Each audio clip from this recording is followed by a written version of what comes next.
L'histoire de Sundiata Keïta est essentiellement connue par l'épopée racontée de génération en génération jusqu'à nos jours par les griots, et ainsi analysée par Sédou Camara.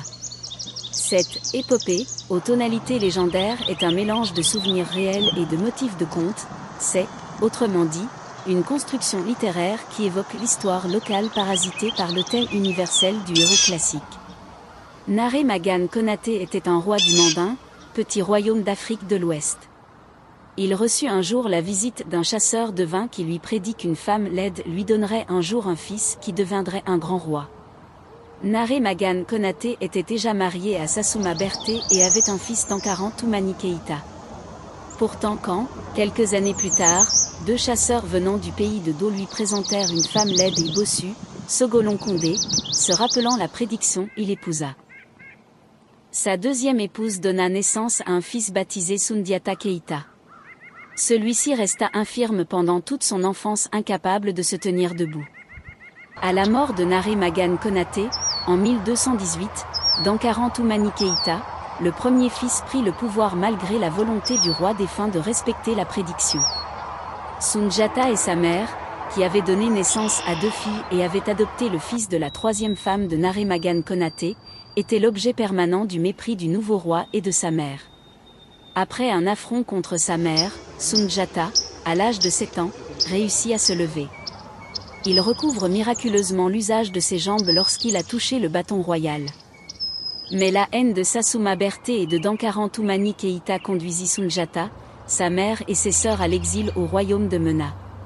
Soumoro Kanté, roi du Sosso, attaqua le royaume du Mandin. Dankara Toumani Keïta, craignant pour sa vie, dut fuir. Selon la tradition, Soumoro mène une dizaine d'expéditions au cours desquelles il massacre 11 des fils de Naré Magane Konaté, sauf Sundiata Keïta. Les habitants du Mandin allèrent chercher Sundiata Keïta dans son exil.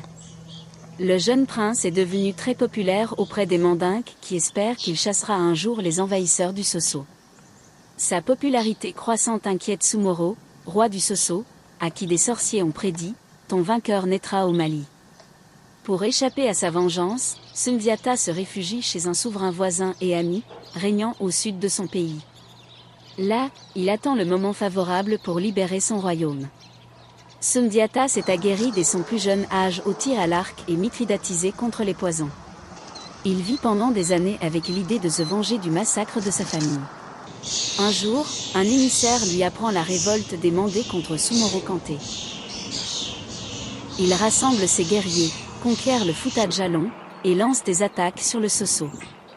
Pour apprendre le secret de l'invulnérabilité de Soumoro Kanté, il lui envoie sa sœur Djeg, qui selon la légende apprend que seule une flèche portant un ergot de coq blanc pourra tuer le roi du Sosso. Sundiata fait le nécessaire avec le secours des magiciens attachés à son service. Rassemblant les armées de différents petits royaumes en lutte contre le Sosso, Sundiata Keïta forma une armée et réussit à vaincre l'armée de Soumoro Kanté en 1235 à Kirina. Soumoro Kanté disparut dans une montagne à Koulikoro.